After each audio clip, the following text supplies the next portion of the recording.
Après la Centrafrique, les mercenaires russes du groupe Wagner pourront bientôt être déployés au Mali pour la formation des forces armées de défense et de sécurité.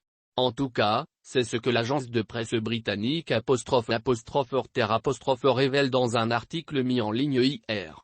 Reuters évoque environ 7 sources diplomatiques et sécuritaires qui auraient révélé qu'un accord imminent a été trouvé entre les autorités de la transition malienne et la société privée militaire russe Wagner afin de déployer dans les prochains jours des mercenaires russophones pour la formation de l'armée malienne.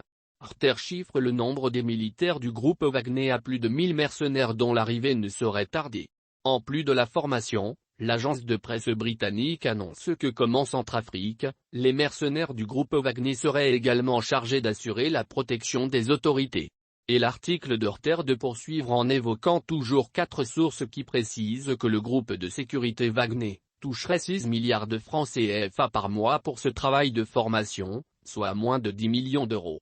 Le groupe Wagner est dirigé par Yevgeny Prigozhin, un proche du président russe Vladimir Poutine. Les mercenaires du groupe opèrent déjà en Centrafrique à la demande du président Faustin Archange Touadéra. Dans cet article, Reuters soutient que cet accord entre le gouvernement malien et le groupe de sécurité privé Wagner ne sera pas du goût de la France. Il explique, à cet effet, que des efforts diplomatiques destinés à empêcher le Mali d'activer cet accord avec groupe Wagner seraient déjà entamés par les autorités françaises. Paris, selon toujours Reuters, aurait même entamé des démarches en direction de certains partenaires occidentaux, notamment les États-Unis, afin de convaincre le conseil militaire malien de renoncer à cet accord. Des diplomates seraient même déjà dépêchés à Moscou et à Bamako pour des négociations, selon Reuters. Bien que les autorités françaises aient critiqué l'intervention des mercenaires du groupe Wagner en Centrafrique, l'article de Reuters affirme que le ministère français des Affaires étrangères n'a pas voulu commenter cette information. Encore moins Bamako et le Kremlin n'ont confirmé la signature éventuelle d'un tel accord. Mais, une chose est sûre, le ministre de la Défense du gouvernement de la transition, le colonel Sadio Camara, a multiplié les rencontres avec l'ambassadeur de la Russie à Bamako, voire un déplacement à Moscou, dans le cadre de la coopération militaire entre les deux pays.